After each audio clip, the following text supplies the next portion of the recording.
Buenos días, compañeros y compañeras. En la materia que es Derecho Civil Bienes, estamos realizando un taller práctico como actividad. El tema a tratar de hoy son las casas de papel. En este video presentaremos la resolución de uno de los 3 casos presentados en el programa Séptimo Día. Haremos un análisis de este y responderemos una serie de preguntas. Preguntas como: ¿por qué habiendo una orden de desalojo para los habitantes de la vivienda no pueden sacarlos? Así como estas y entre otras más, daremos resolución al caso, protagonizado como víctimas por la señora Ostalia Gallego y su esposo Juan Colorado. En este caso podemos observar cómo por familiares de la señora Ostalia, ella presenta una serie de problemas en su vivienda. Esto consiste en que muchos años atrás, el esposo de la señora le compra el 50% al tío de la señora Ostalia. Pues muchos años antes atrás, los dueños de esta vivienda eran el papá de la señora y el hermano. Como ellos tenían sus indiferencias, decidieron partir la vivienda en un 50 por 50 de bienes. El señor, antes de fallecer, le deja de herencia el 50% de la vivienda a la señora Ostalia. Y tenemos que tener en cuenta que antes el esposo de la señora Ostalia le había comprado el 50% de bienes a su tío. Todo presuntamente de una forma legal. Pasaron los años, ellos quedaron viviendo en esa vivienda, hicieron su vida, tuvieron sus hijos, crecieron, la remodelaron, le invirtieron y así en ese transcurrir de los años se fueron a vivir a Bogotá arrendando la vivienda. En ese tiempo en el que la vivienda estaba arrendada, llegaron unos familiares de la señora Ostalia exigiendo de que ese era su hogar. La señora Ostalia, un poco desconcertada por lo que estaba ocurriendo y porque hasta ahora estas personas se estaban apareciendo, si ya habían pasado muchos años atrás, antes en los que ellos estaban viviendo en esta vivienda, decide volver de Bogotá e intentar arreglar la situación. El tiempo pasa y las cosas no mejoran para la señora Ostalia y su esposo, pues las personas que son sus familiares que estaban viviendo ahí alegaban de que esta vivienda era de ellas, pues teniendo como pruebas un certificado de tradición. Resulta y pasa que cuando el esposo de la señora Ostalia le compró el 50% al tío, esto fue un procedimiento de fraude. Para responder esta pregunta, primeramente tenemos que tener en cuenta que las personas quienes están reclamando la ocupación del bien, los cuales son hijos del señor Julio César Gallego, cuentan con un certificado de tradición el cual los declara como únicos herederos del bien. Esto es debido a que meses antes de morir, el señor Julio César Gallego cometió un fraude en contra de la señora Ostalia Gallego y su esposo Juan Pablo Colorado, ya que tiempo después de aparentemente haber vendido sus derechos herenciales, mediante una medida ilícita levantó sucesión, quedando así como único dueño del bien, y al momento de morir sus hijos James y Rómulo Gallego quedan como únicos herederos de dicho bien. Teniendo en cuenta lo anterior, podríamos decir que los señores James y Rómulo Gallego no desalojaron la propiedad por las siguientes 2 razones. En primer lugar, porque estos se resguardan en que poseen un certificado de tradición, el cual los declara como únicos herederos del bien, por lo cual no tienen por qué salir de la propiedad. Y en segundo lugar, que la Policía Nacional hizo caso omiso y no prestó o dio ninguna ayuda a la señora Ostalia Gallego y a su esposo Juan Pablo Colorado.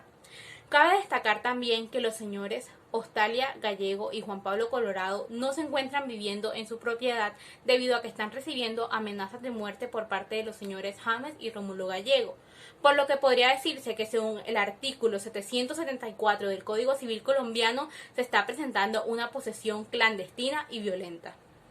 Si hay ineptitud por parte de los funcionarios conocedores del caso, ya que la señora Ostalia Gallegos y su esposo Juan Pablo Colorado se dirigieron a la policía haciendo un llamado para que se respetaran sus derechos. Sin embargo, estos hicieron caso omiso a él y dijeron que no podrían intrometerse en problemas que le correspondían a la fiscalía. Aparte de eso, el señor Juan Pablo ha hecho bastantes demandas que han tenido un trayecto demasiado largo y un proceso muy lento y no se ha dado finalidad al caso.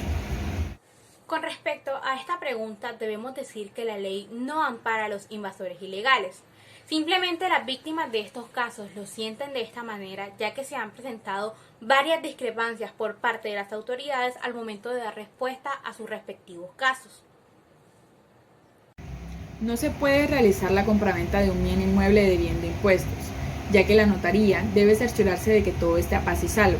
Sin embargo, lo que sucede en el caso de los hermanos Castro es que la notaría llama con antelación antes de la firma del documento final para la compra de la vivienda, diciéndoles que hay una deuda de alrededor de 150 millones de pesos de 9 años de impuestos que debe la dueña actual de la casa. Sin embargo, ellos deciden saldar esa deuda ya que consideran que han gastado demasiado dinero en todo este proceso. Creo que no es suficiente con solo tener esa documentación.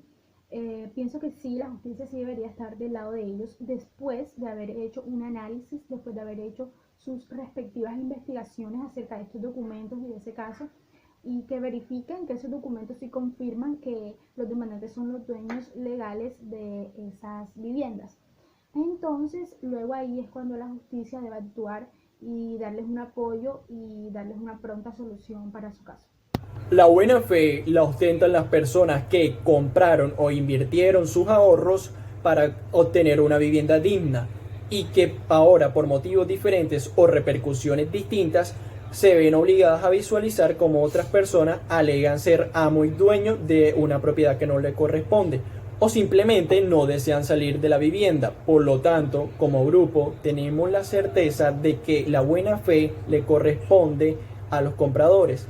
En este punto es menester aclarar que nos referimos a la señora Ostalia Gallejo y al señor Juan Pablo Colorido, quienes compraron la propiedad o el inmueble aproximadamente en el año 1995, y que a esta situación se le incluye que el señor Julio César Gallejo le ofrecía a la señora Ostalia venderle un 50% de la vivienda, ya que el otro 50% le correspondía por vía herencial a la señora Ostalia Gallejo. Ahora bien, en este punto es menester también recordar que la vivienda que cual tomaron posesión de ella no ha sido entregado a pesar de que ha transcurrido más de 20 años. Para culminar mi punto, es importante aclarar que el artículo 775 del Código Civil expresa que la buena fe como materia de posesión, como la conciencia verdadera de haber adquirido el dominio de las cosas por medios legítimos, y que de manera podemos resaltar que se exenta de fraude y de... Ok, para responder esta pregunta, vamos a tener en cuenta que estos demandantes han demostrado no rendirse hasta poder esclarecer su caso y obtener nuevamente su vivienda en orden. Entonces, esto demuestra que ellos han tenido y han tomado, mejor dicho, un camino legal, un camino verídico. Quiere decir que ellos han preferido tener toda su documentación en orden. Eso lo podemos ver por los documentos que cada uno de los demandantes poseía y además por las visitas y solicitudes que ellos hacían a la Fiscalía y a la Policía Nacional también. Entonces consideramos que sí, ellos han tomado una ruta muy legal y verídica. En efecto, lo más pertinente en este caso sería presentar una denuncia en contra de las abogadas, debido a que éstas no solo aprovechan o ostentan su facultad de ser conocedoras de la ley, sino que sus actitudes, que son ofensivas hacia la víctima, presentan una clara vulneración al Código de Ética del Abogado. Ahora bien, ¿qué nos dice la ley 1123 en su artículo 17 sobre las faltas disciplinarias? Esta nos dice: constituye una falta disciplinaria y da lugar a imposición de la sanción la comisión de cualquiera de las conductas previstas como tales en el presente código. Consecuentemente, y de manera interpretativa, podría señalar que una acción exigida de manera clara por la ley no puede ir en contravía por un representante legal. En el caso de la abogada Ruth Páez, que es el caso que nos corresponde, podría resaltar que ésta se niega de manera radical a cumplir con el contrato de la compra y venta. En síntesis, y para culminar mi intervención, debemos tener en cuenta que el artículo 1880 del Código Civil expresa lo siguiente: las obligaciones del vendedor se reducen en general a dos: la entrega o traición y el sanamiento de la cosa vendida. Entonces, de manera concordante, el artículo 1884 lo que no quiere decir es que establece que el vendedor es obligado a entregar en lo que reza el contrato.